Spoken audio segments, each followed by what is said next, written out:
Don't run. Don't show fear, and do not scream.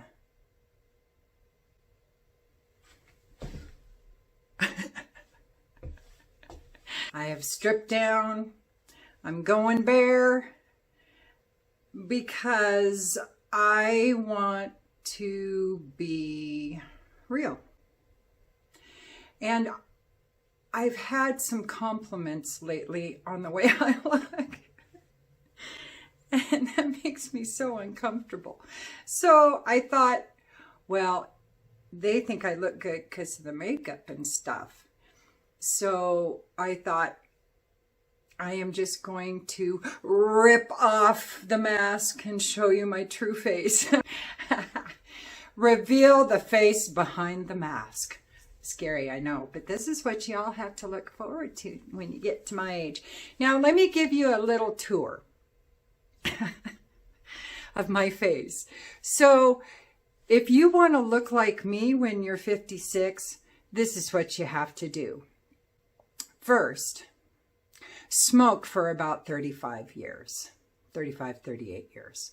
Then you'll get these beautiful little wrinkles all the way around the mouth. So then you got to deny that you are aging and that your eyes are going bad, so that you do a lot of squinting and wrinkling up your forehead here, and you get these little squint lines. So that's where all those came from. Then you got to drink heavy, like, oh my gosh, every weekend for many, many years, like 10 years in a row, hard. So some of these lines are probably from that. And then a lot of these lines are from not getting enough sleep and partying so hard into the wee hours of the morning, you know, playing drinking games with the Bugs Bunny Roadrunner show. That's what a lot of us bartenders used to do after hours. It came on at like 5. And so, and then make sure you don't hydrate enough. Oh, and then be sure to be a sun worshiper and lay out in the sun any chance you get from about age 12 to about age 25. And make sure you get burnt, a good base burn on, so that you can tan better the rest of the summer. And what else? Eat crap food. That's important. Lots of crap food. Don't eat right. But then I also have some lines I'm very proud of. Mostly my laugh lines. I laugh a lot, and I always have. So I've got a lot of those lines. So there you go. You've had a little tour of my face, and now it shouldn't be quite so frightening for you. But I'm going to do this whole review like this. So suck it up, Buttercup. You've got to deal with it for the whole video. Or you can just turn it to something else and listen if you want. I wouldn't blame you. I scare myself sometimes. All right, so today we are doing my top 5 designer perfumes that surprised me. I don't get surprised very often by a designer perfume, but here are 5 occasions when I did. So let's just get started. So a couple of these I've already kind of talked about them, but I'll just touch upon them again. And the first one, oh, and squirrel, I'm probably not going to do that tag video of under $37 like I thought I was. I just posted an under $100 cheap perfume video, you know, a few months back. And I was going through, and I really could not find a good list that didn't duplicate a lot of the perfumes. When I have a list, I will do that tag, but I'm just not able to right now because I don't want to do a shitty job. I want to do it some justice. So I'm just not ready to do it at this stage. So I just had to put that out there. Anyway, moving on. The first one is Versace Yellow Diamond. I got this for like, I don't know, cheap. And the reason I got it is because it was either in a magazine or somebody threw in a sample somewhere.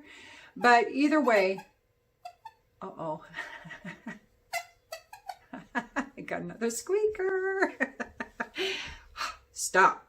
So anyway, I tried it and I was shocked how much I liked it. I had not tried a Versace perfume that I'd liked in a long time. In fact, I think there was only one Versace, I don't even remember what it was, that I really liked, once upon a time. But it was one I didn't want to replace the bottle. I remember that because I was like, nah, I'm over it. But this one is really nice. Now, I don't reach for it often, hardly at all. But I like having it in my collection. It's a tacky bottle, it's really pretty awful. But the perfume is really nice. And it was so inexpensive. It's like, why wouldn't I? Why wouldn't I have it in case I ever do want to wear it? And I might. It is really that nice. It is that nice. I should wear it. I'm going to have to wear it.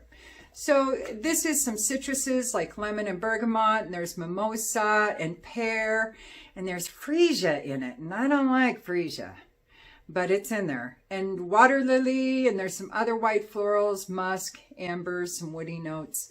But for me, it's all about the mimosa, the pear, the citruses, and there's a little bit of white floral in there, but not a lot. And most of that other notes you kind of get in the dry down, but it doesn't have a big trajectory for me.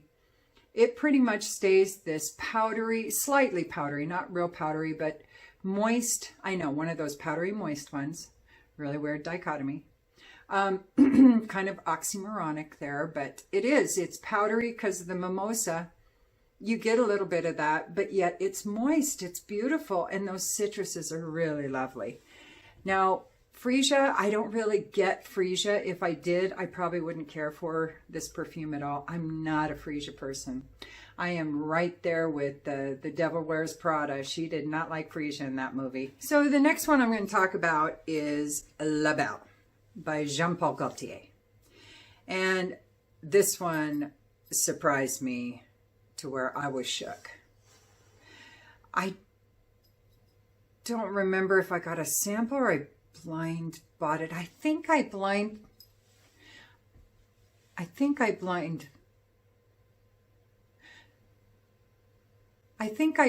bought this.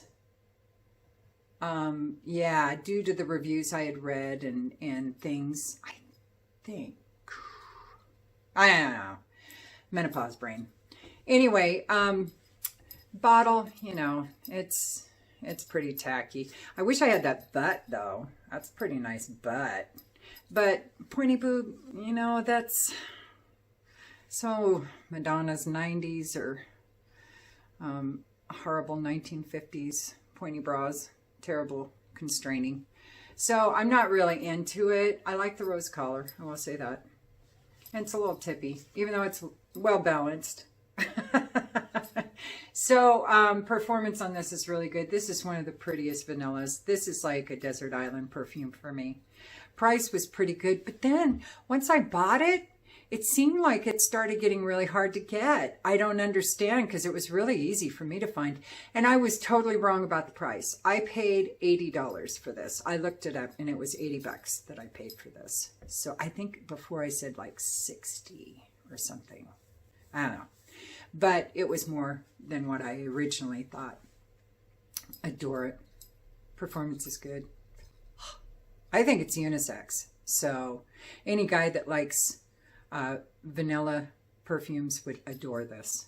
So check it out if you want. Next.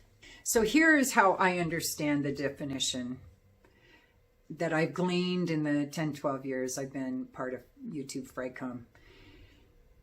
An independent house is a perfume house that takes on the cost of producing, manufacturing, advertising their own perfumes. A designer house is a house that started for a different reason, to produce and manufacture something else completely. Like Hermes, it was luggage. Versace, it's clothes, like that. And then they produced perfumes as a secondary business. A niche house is a perfume house that produces their own perfumes but has financial backing from other sources, whether that be an Estee Lauder umbrella kind of a company or some private sponsor, whatever. But they have financial backing to produce their perfumes, but they came into fruition only to produce perfumes, at least to start. So that's where my definitions lie. That's why I say this Van Cleef and Arpels is designer, because they started off in jewelry and then started a perfume line. So the next one is by Van Cleef and Arpels, and this is Bois Doré. This one surprised me too. It's so good. It's tonka and vanilla and almond and woody notes and tobacco and musk. And there's some mineral notes in there. And I don't usually like mineral notes. I don't like metallic notes or too cold stony notes, unless there's other supporting notes that have them make sense. And this one, it makes sense. It's so pretty. It's sweet. It's dry. It's not a real moist perfume. There's definitely some dryness, like the wood is like a driftwood or something. And it's almost gourmand, but those woody notes kind of pull it in to where it's almost like you're eating vanilla-covered almonds, warm vanilla-covered almonds out in the forest or something, because it is very woody to me. It is a sweet woody perfume, much more than it is a tonka almond. The tonka and almond are absolutely there. They are very prominent, but it's not gourmand, in my opinion. It's more of a woody, almondy or tonka / almondy kind of sweet perfume. It's so pretty. I gotta wear this one more. I think I need to bring it out here. Everything in my bedroom, it's like, those are things that are out of rotation right now. So the things that are out here are what is in rotation at the moment. And these are where I grab, because it's super easy. I can just grab spray on my way out the door instead of having to stay in my bedroom and turn on lights if my husband's sleeping to look what I want. Because I got to see it. I'm very visual when it comes to choosing my perfumes. So anyway, this stuff is super unisex. Oh my God, it's very unisex. Price is really good on this too. It's anywhere from low to mid-range. It depends on where you get it. I got mine for under $100 for my Bois Doré, excuse me. But I did see, I want to say it was like 120 or something normally. So it's more mid-range normally, but you can find it on discount websites like Fragrance X, perfume.com, those kind of things. So performance is really good. Oh, this is so pretty. I gotta put this out here. Why am I whispering? I don't know. It's another weird thing. I think I feel very vulnerable because I have no makeup on. Not really. I never wear makeup except for getting ready to go to work. Then when I get home from work, I don't take it off until I've done any recordings that I'm going to do. And then I take it off and I'm good the rest of the night. But so sorry if it's freaking people out. All right, next up. The next one that really surprised me, is Hugo Boss Silk and Jasmine. I have this one and the amber one. And I was like, what? This is Hugo Boss. I didn't think they had anything worth sniffing. Shame on me. Shame on me for making assumptions. I always get bit in the butt anytime I do that. And this is one of those times. This is so stunning. Now, it's really marketed towards men, but it's so unisex. I don't think it says for men. No. But it really is marketed towards men to buy for themselves. And it's just honey, jasmine, vanilla, and clove. Now, that's off of Fragrantica, so we know that's not always very accurate. And I wonder, this is one of those times I question that, because you get all those notes, but I swear there's a little black pepper or something, some other kind of spices in there. It's so pretty. It's sweet. Now, see, on Fragrantica, people have the honey as the main note. And the jasmine and the vanilla are like second and third, and then clove is last. I don't agree with that. I think they all four carry their weight equally. And then add a little black pepper in there. It's so pretty. Now, when it dries down, that spiciness kind of mellows out a little bit. And that's when I get more of the honey and the vanilla. And because at first it starts off kind of, all I can say is kind of crystallized.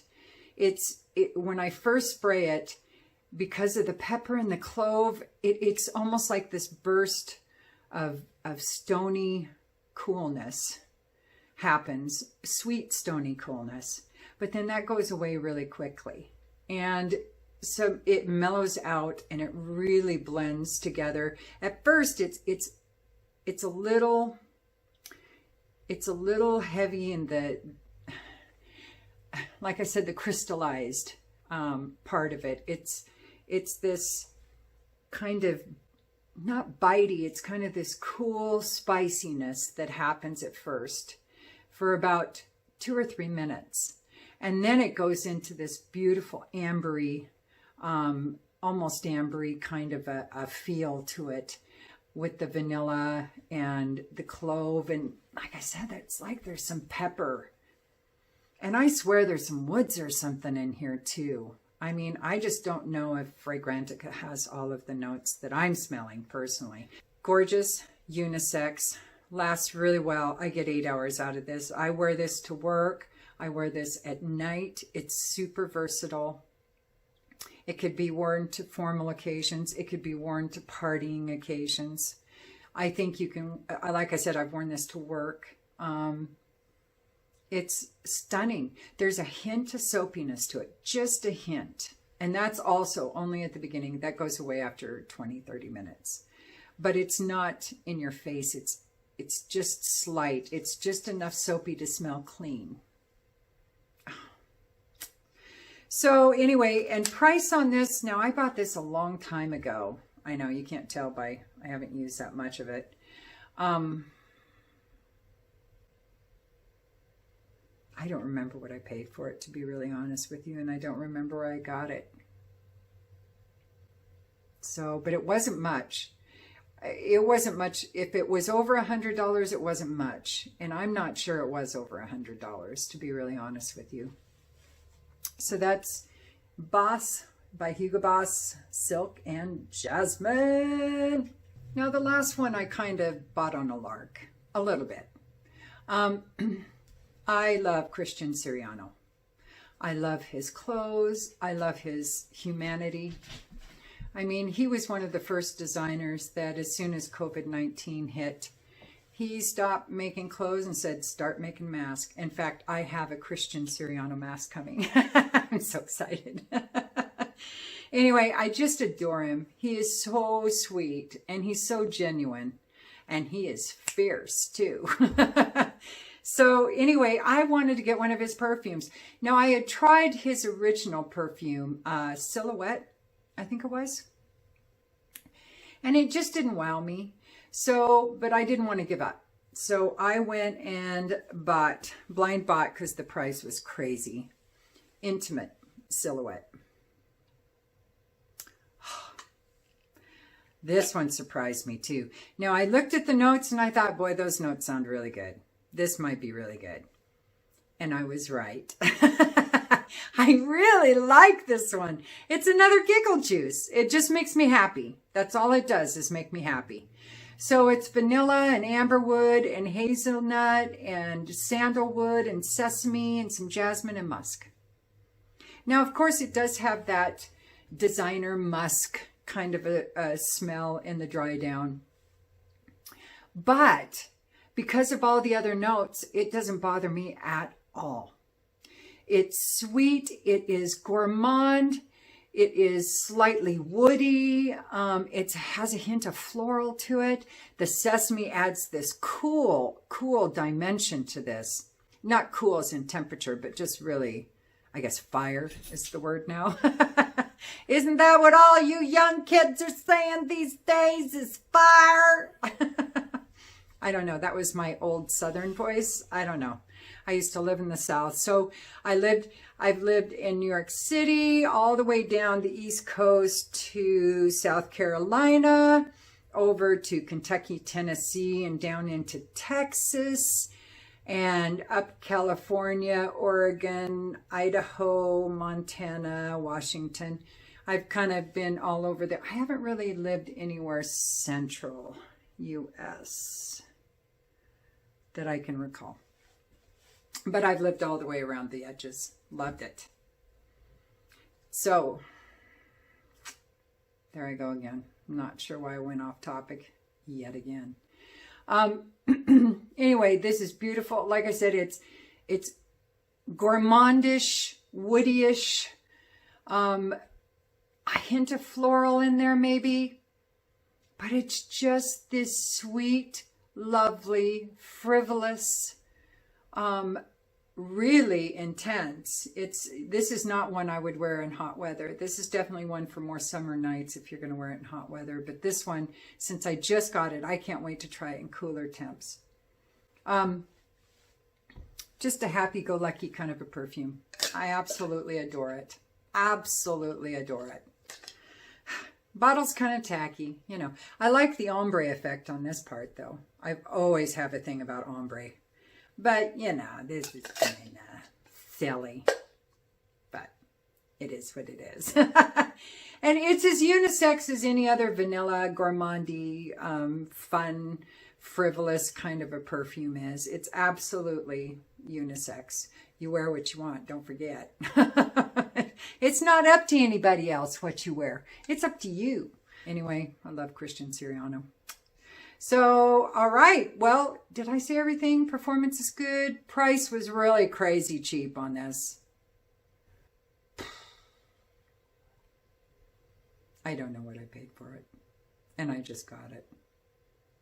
It was cheap though. $60 or something. 50, maybe 40. Might have been 40. Anyway, really, because I consider inexpensive perfumes under $100, mid-range $100 to $200, expensive $200 to $300, and then luxury over $300. So that's kind of my scale for perfumes. So there you go. All right. 5 designer perfumes that shocked the shit out of me. And I love to be surprised in that kind of way. All right. That's it for me. So don't forget to like and subscribe and ding, ding, ding the bell if you want. If you don't, it's all good. I still love you. All right, everybody. Take care. Use your own nose. Peace.